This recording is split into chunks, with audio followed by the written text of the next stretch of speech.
Good morning. We will begin our service with the ringing of the temple bell. At this time, please silence your cell phones and listen quietly as the sounding of the conch shell is an invitation to settle our hearts and minds as we prepare to receive the Dharma. Thank you.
Namandam, namandam, namandam, namandam, namandam, namandam, namandam, namandam.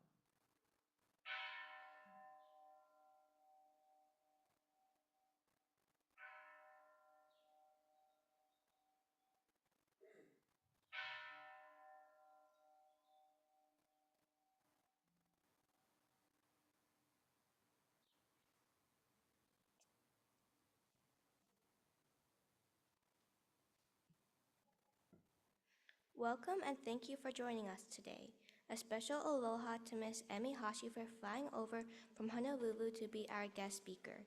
Today's service is a combo of two happy occasions, Happy Mother's Day and Happy Children's Day.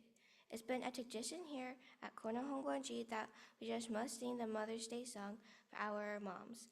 Auntie Betty will lead us. Please refer to the handouts as well as the screen for the words. As we celebrate all mothers and children, let's give them a big round of applause.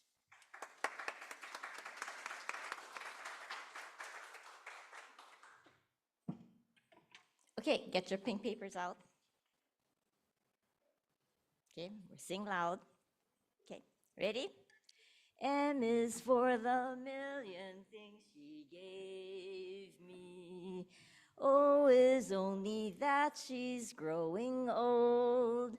T is for the tears she shed to save me. H is for her heart of purest gold. E is for her eyes with love light shining. R is right and right she'll always be. Put them all together, they spell mother, a word that means the world to me. All right, happy Mother's Day.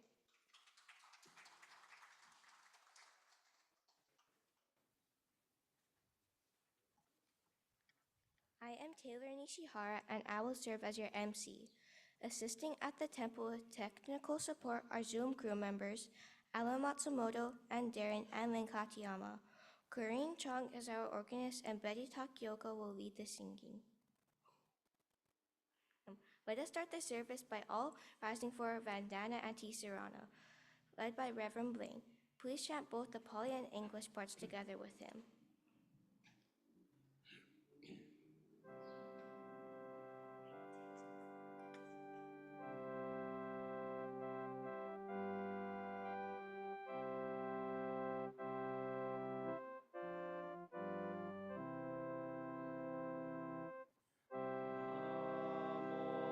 Namo tassa bhagavato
Namanda, Namanda, Namanda, Namanda, Namanda, Namanda.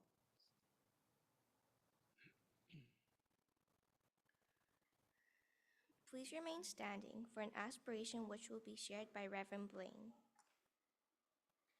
Please join me in Gasho. Today we gather as friends in the Dharma, as fellow travelers along the journey of life. We celebrate all the mothers and children who bring love and joy into our lives. We reflect upon the numerous causes and conditions that make our lives possible, and we give thanks for Amida Buddha's great vow of compassion. May we aspire to live the Buddha's teaching on loving kindness. Even as a mother protects with her life her child, her only child, so with a bondless heart should one cherish all living beings, radiating kindness over the entire world. We rejoice in the teachings that give us comfort, strength, and joy. May we always take refuge in the Buddha, the one who shows us the way in this life, the Dharma, the way of understanding and love, and the Sangha, the community that lives in harmony and awareness.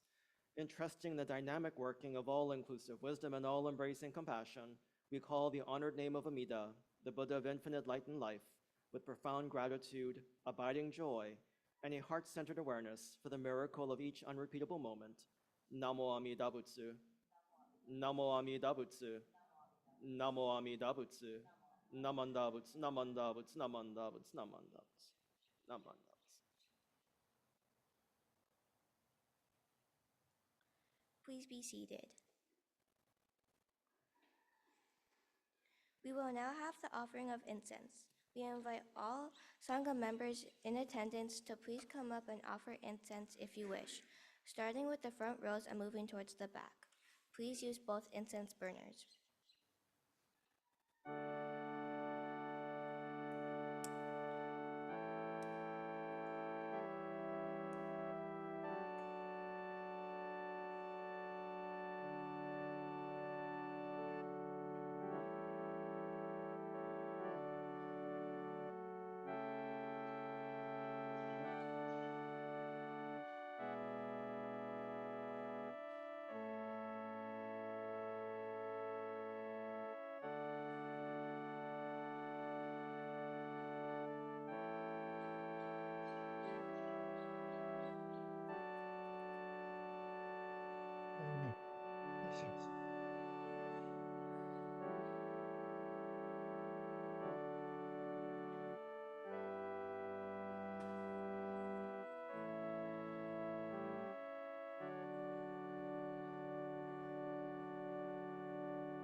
Let us now observe a moment of silent meditation.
Namandam, namandam, namandam, namandam, namandam, namandam, namandam.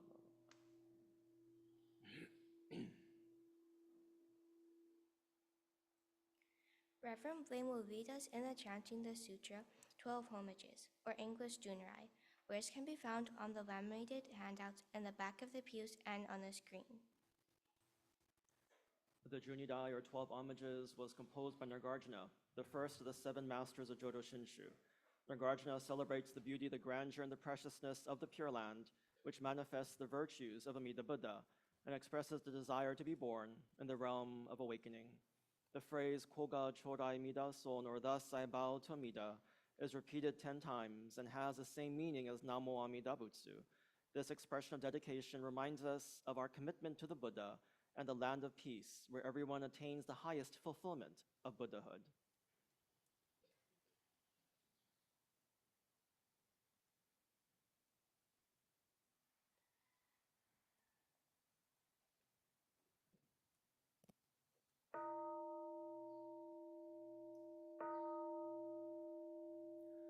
Gods and men all bow in awe to Amida the revered, in Buddha's wondrous pure land.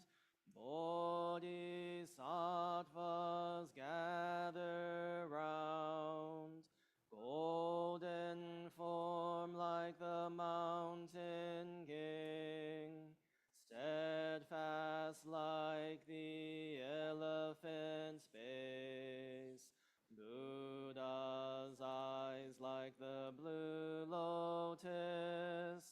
Thus I bow to Amida, Buddha's form round like the moon, bright like 1,000 suns and moons, Buddha's voice like the nightingale.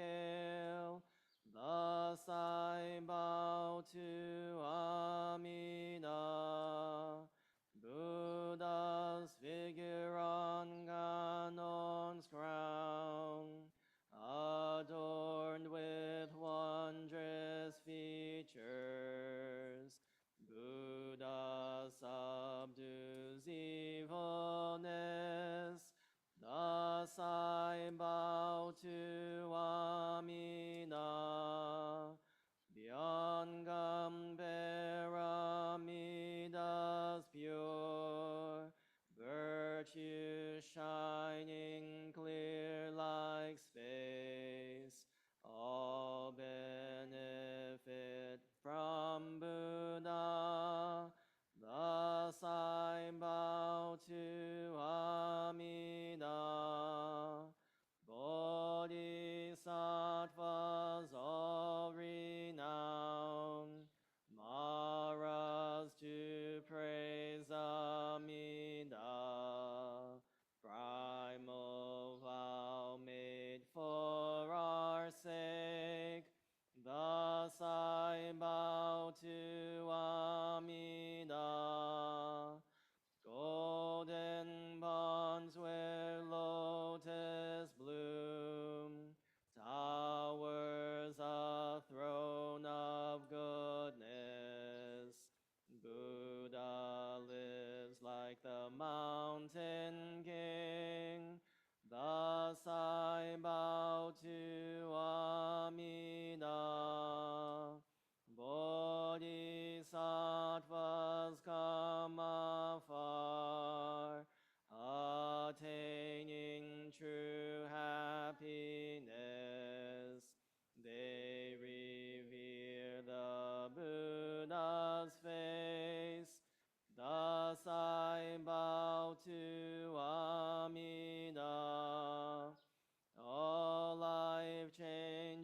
law to all. Thus I bow to Amida. No evil in the pure land, and no fear of evil paths. Faithful hearts honor Buddha. Thus I bow to Amida, saving us through many ways. No tempters, no evil friends. Birth leads to enlightenment.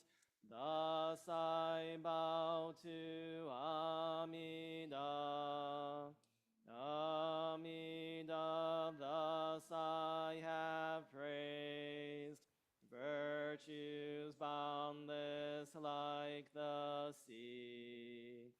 These virtues shared with others, for birth into the pure land. Amen.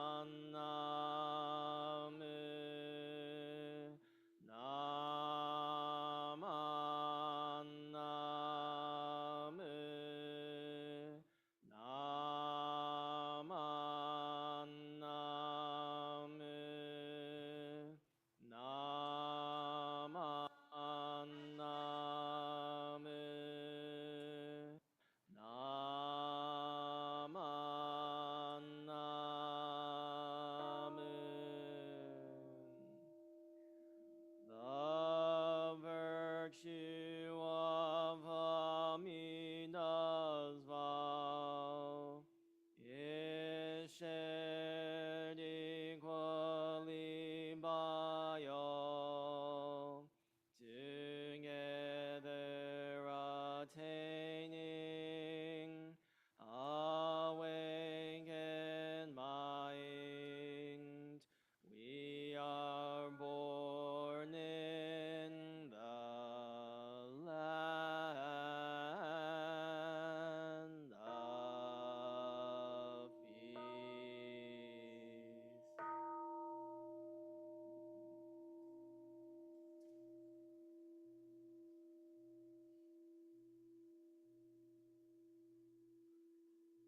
Namannamu, namannamu, namannamu, namannamu, namannamu, namannamu, namannamu, namannamu,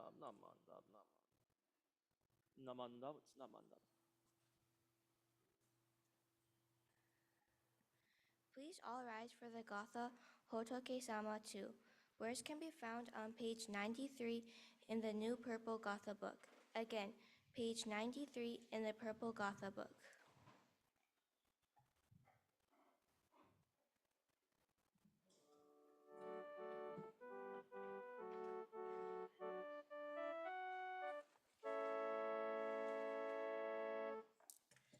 To my dear Amida Hotoke-sama, when I call your name, I think of my mother dear, just as in her arms I'd like to be, held by you so tenderly, Hotoke-sama. To my dear Amida Hotoke-sama, when I call your name, I think of my father dear, just as by his hand I'd like to be, led by you so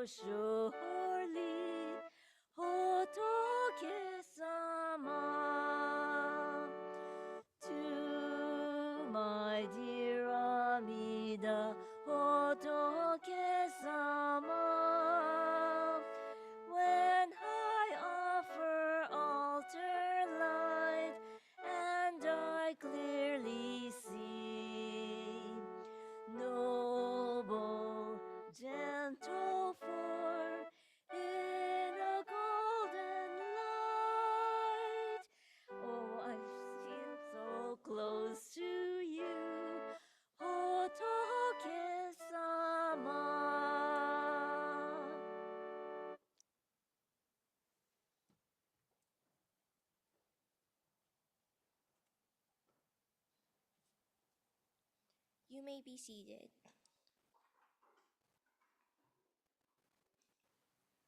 Today, I am very happy to introduce you to our guest speaker, Ms. Emi Hashi.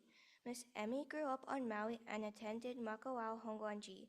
She was active in Junior YBA and served as Maui United President and 2 terms as Junior YBA Federation and President.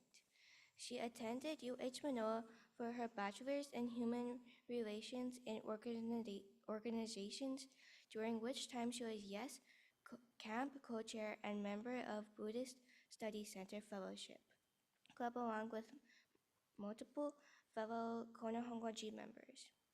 She furthered her education by obtaining her master's degree in communicology from UH Manoa 2016, then moved to Phoenix for her doctorate in communication, which is still in progress. Ms. Emi moved back to Hawaii in 2023 and is now working as the State Youth Specialist for Honpa Hongwanji Mission of Hawaii while also teaching communicology classes at UH Manoa. Last year, she and her husband welcomed their first child, baby girl Miki, into the world. Please give a warm welcoming aloha to new mom, Ms. Emi Hashi.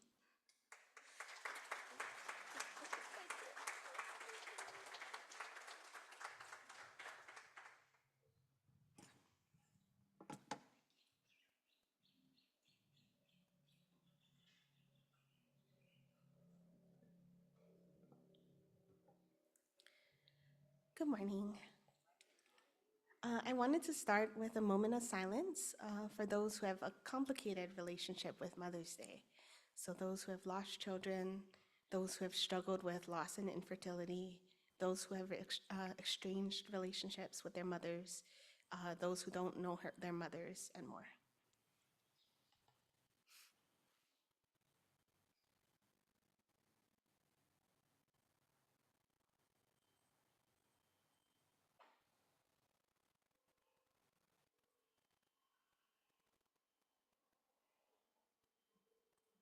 Namo Amida Butsu. So thank you for inviting me today. I'm going to do my best to get through this without crying. So this is a letter to my daughter Mitsuki, who is currently with my mom in Honolulu, dated today, May 4, 2025. Hello, little one. Just 1 year ago, you weren't here with us yet. You were swimming around, kicking me from the inside, ouch, and putting intense pressure on my pelvis. You weren't born, but I was already a mother. I saw your heartbeat on that monitor and cried. I felt you fluttering for the first time. I went to countless appointments, worried about you, and I wanted to meet you so badly. We prepared excitedly for your arrival and bought stuff, so much stuff, thinking that we had to have everything in order, because what if we needed something in the middle of the night? What if there was an emergency? What if you didn't like this one type of bottle or this particular pacifier and we couldn't go to the store? So we got stuff. This was the first lesson that you taught me, that nothing could prepare me for the experience of motherhood. In hindsight, we prepared all the wrong things. I read books and studied all about pregnancy and, to some extent, childbirth, coming up with one of those birth plans, but I forgot to study about what actually happened once the baby was here. But of course, life does not go as planned. You were a week early. I went into my routine 39-week appointment and was sent to the hospital that very day. It was a long night, being woken up twice every hour. Hey, maybe I was more prepared for having a newborn than I thought. To be rotated like a rotisserie chicken. They had an external monitor on so that we could hear your heartbeat like a constant whoosh, whoosh, whoosh. But any movement on either of our parts made the sound fade and sent the nurses running in. I laid still like a statue and willed both of us to just try to get some sleep before what was coming. I nearly broke down. It was 4 a.m. after that restless night, and I wasn't progressing for hours. The nurses were supportive, but didn't understand my fear and frustration. The last thing I wanted was an unnecessary C-section, but that option was starting to become a better alternative than spending an unknown number of hours starving, in pain, and most importantly, worried for your safety. But somehow I made it through. I told myself and the nurses that I could tough it out for 30 more minutes, 30 more minutes, an hour more. Somehow, I made it to 10 centimeters, and at 1:42 p.m., for those doing the math, it was over 24 hours of labor. After an hour of pushing, you were here. That day, you helped me discover just how much I was capable of enduring. That night at the hospital was fine. We planned to breastfeed. I'll talk more about that later. But as night came, you became increasingly fussy. Luckily, our nurse had told me earlier that if we needed formula to let her know. I say this because the other nurses weren't so supportive. They told me to just keep putting you to the breast, that you are being fed even if it didn't feel like it. They tried to convince me not to give you formula, but if I insisted, then that they would have to get permission from our nurse. But I fought to get you that first bottle, and you guzzled it down. All 2 ounces of it, which I was later scolded for. See what I mean about being unprepared? How was I supposed to know that to only feed you drops at a time because your stomach is just the size of a grape? I'll never forget that satisfied sigh you gave after drinking that first bottle, and the way you thanked me with your eyes for fighting for what you couldn't. When we got home, however, I realized just how truly ignorant we were. I am truly bonbu, a foolish being. As first-time parents, neither of us knew how to change a diaper, how to swaddle, which you hated, by the way. You only wanted to sleep with your hands up. How to soothe a baby, and what the heck the 5 S's were, how to breastfeed, and most importantly, how Daddy and I, in our sleep-deprived state, could communicate without killing one another. I had prepared so much, yet it felt like every new thing was something I hadn't even realized was a thing. I was ignorant to my own ignorance. It was a humbling experience, and I continued to discover new things I had no idea about as you grew. I make mistakes. For instance, I'll never forget your cry when I accidentally pinched your chubby thighs with a high chair buckle. I felt so guilty every time I saw that little bruise, and it's a mistake that I'll never let happen again. So, how did we get through? Some of it was learning on the fly and accepting our ignorance. But most of it was that we are lucky to have people around us. Our friends and family, your grandparents and uncle, and a support team of knowledgeable healthcare professionals with years of experience to make sure that you are growing healthy and happy.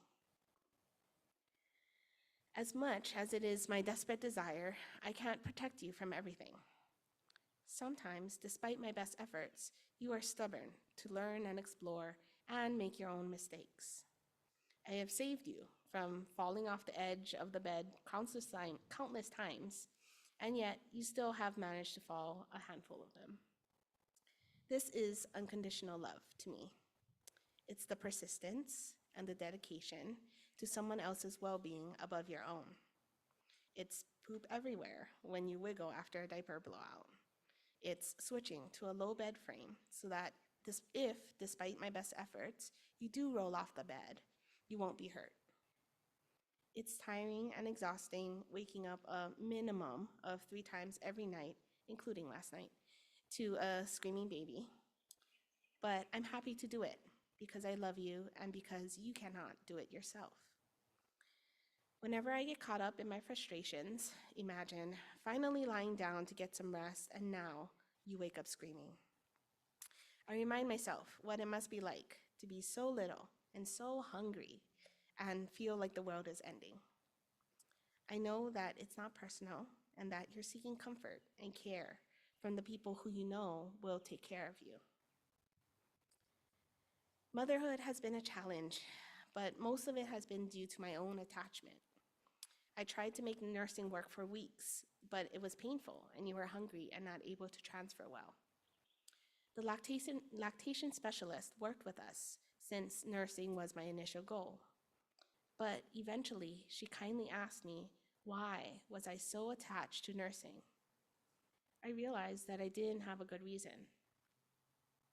I had internalized the societal expectation that nursing your baby was natural and should come easy, or that I would be setting you up for a failure if I didn't breastfeed. I feared for our bond and that you wouldn't recognize me as your mother if I wasn't nursing. Looking back now, I recognize it as irrational, but it was how I felt at the time. Once I let that go, I realized that all that attachment was causing both of us much suffering. I decided that providing breast milk during the early months was my real goal, so I vowed to pump for as long as it worked for both of us. I weaned at about 6 months after it became challenging when returning to work. You are now 8 months old, healthy and fed, thanks to the miracle of formula. And I think I am a better mother now that I can be present instead of living life around a 2-hour pump clock. It's challenging to give up this thing called attachment. They say that often children don't realize that their mothers were always there because they're never shown in the pictures. So I make sure that we take lots of selfies together.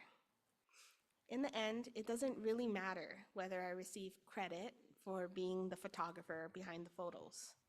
But I'm human and attached to my ego, and I worry how you'll perceive me when you're older. Of course, all of that may be moot when you're a moody teenager and dislike me for being the meanest mom ever. I'll start practicing letting go of that attachment. But in the meantime, I love capturing all of our memories and the time we spend together. All of it happens so fast. I didn't believe it when in the trenches of the newborn days. Every hour of my 3-hour shift before trading off with your daddy and hopefully being able to get a few moments rest felt like forever. Yet, before I knew it, my 2 months of maternity leave was over and I was dropping you off at your grandparents' for the day. It was painful, knowing that I might miss some of those all-important milestones because we have bills to pay. I watched you start smiling and babbling at 1 month. Watch me from across the room at 2 months. Laugh at 3 months. Held your own bottle, which was a blessing for us as parents, at 4 months. Rode on your own at 5 months. Crawled, which, again, that was one that we weren't prepared for, at 6 months. Wave high at 7 months. And your newest trick, as of 2 days ago, is that you've learned to clap. It's such a joy to see you discover the world around you and your own abilities, but it goes too fast. You no longer want to be rocked, tolerate only a few seconds of snuggles. Don't stare deeply into my eyes as I feed you. As an infant, you farted so much, like multiple times an hour and all at once. But now I'm hit with a wave of melancholy nostalgia when you crack a rare one. It truly is a lesson in impermanence. Likewise, I am no longer the same person I was last year. Napping was one of my favorite hobbies that's now impossible. I also am much more attentive, and I'm constantly multitasking, trying to grade papers while you bang your toys together, grabbing you in a split second when you're about to fall, or find the charger cord and try to eat it.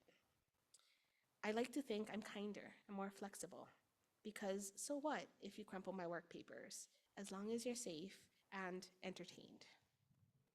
I've discovered the importance of the middle path between safety versus independence, between being too permissive versus being overbearing, letting you sleep as long as possible versus being late for instance, a flight this morning. You've made me into a mother, a beginner mother who is learning and growing every day, but a mother nonetheless. Finally, you've taught me the meaning of gratitude and arigatai. Even when I was sick for months with morning, all day sickness, I was grateful because it was a sign that you were in there and growing. In the words of the great Reverend Ao Urasaki, every time I throw up, I think, Namandab, Namandab, Namandab. I'm also so grateful to our family, our Sangha around us, that make raising you possible. They say it takes a village, and ours have really stepped up. My friends, who also have babies, are always supporting me, and it's nice to know that I'm not alone. Your grandparents retired to help us care for you, and we would not be able to work and to pay the bills without their labor of love. I wish I could be home with you longer, but it also makes me treasure all the time that we do have together. Most of all, I'm thankful for you, my baby. You're my little bodhisattva, guiding me to experience the Nembutsu and become a better person and a better mother. You're far too little to understand these words right now. You can't yet speak, and you're still learning how to control those chubby little hands of yours. But someday, you'll be able to listen. I hope you'll listen to the people you're surrounded with who love and care for you immensely like I do. I hope you listen to the Dharma and it helps you one day when perhaps you have a child of your own or when I am no longer here. And I hope that when you do, this message helps you to understand just how deeply you are loved. Thank you for being my child. Namo Amida Butsu.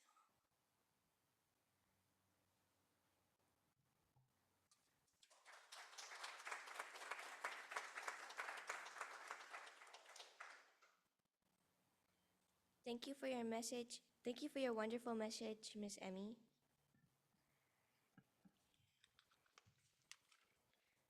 My twin sister Kendra will now read the unison reading of the Senshu Pledge. Words can be found on the laminated handout in the back of the pews and on the screen. Please recite the words out loud with her.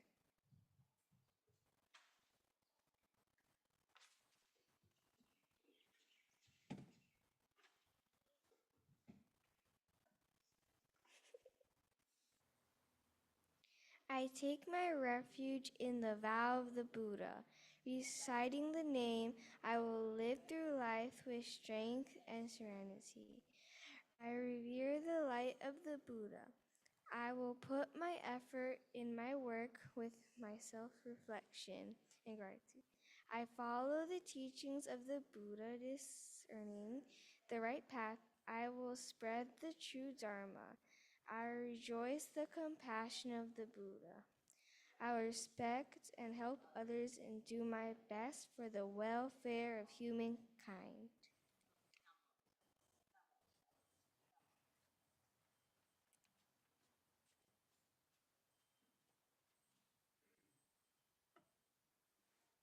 Thank you, Kendra. We will now have the offertory presentation.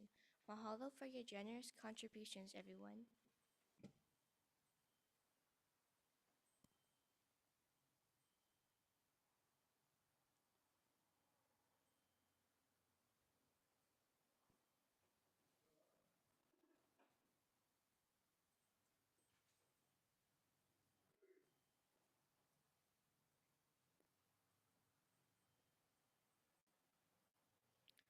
Please rise, as we will conclude the service with the singing of the Gotha Nambutsu.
Namandab, namandab, namandab, namandab, namandab, namandab, namandab, namandab, namandab, namandab, namandab.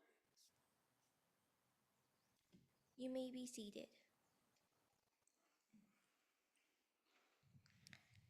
This concludes today's service. Here are some announcements. Upcoming schedule of services, events, and reminders. Next Sunday, May 11th, the baccalaureate service will be held at 10 o'clock a.m. The guest speaker will be Mahina Paishan, co-founder of CEO of Wi-Fi Collective. Sunday, May 18th, we will observe Gotane service. This service celebrates the birth of Shinran Shonin. He was the founder of our tradition, Shin Buddhism. Reverend Blaine will share a Dharma message. Sunday, May 25th, Minister's Assistant Linda Nagai will officiate and share a Dharma message at 10 o'clock a.m. Dharma Family Service. Sunday, June 1st, Boy Scouts will sponsor the annual military remembrance service at 10 o'clock a.m. Guest speaker will be the Honorable Mayor of Hawaii County, Mr. Kimo Alameda. Any other announcements? Oh, great job. Thank you for being MC this morning. I'd also like to welcome Eric and Kathy Kwok from visiting us from Palo Alto, a Buddhist temple. Welcome.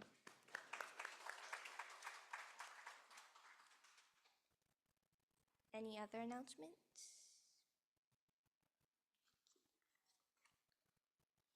Those of you on Zoom, you may leave at any time. In closing, a great big thank you to Ms. Amy Hashi for being our guest speaker and sharing a wonderful message today. Mahalo to Darren and Lynn Katayama for sharing their Children's Day dolls, which are displayed up front for all of us to enjoy. Also, thanks to Alan Matsumoto and the Katayamas for hoisting the Children's Day fish up on the flagpole outside, and to the Katayamas and Lisa Siriaco for sharing their fishes to fly in the wind for all to see. Those of you here in person, you're in for a treat. Thanks to the Konohongwanji Judo Club, there will be mochi tasting in front of the social hall. We are so grateful that we got to partake and sample mochi thanks to the efforts of Judo Sensei Jean Nakashima and Judo Club members. To our Sangha members, your attendance today is most sincerely appreciated. Please stay healthy and safe, and we hope to see you at future services. Now let's all head outside for today's mochi experience.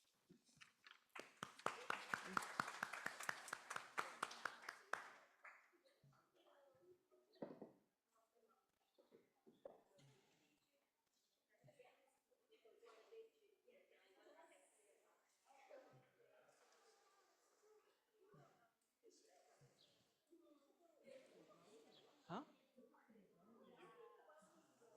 Yeah, Eric? Yeah, and they've been here before.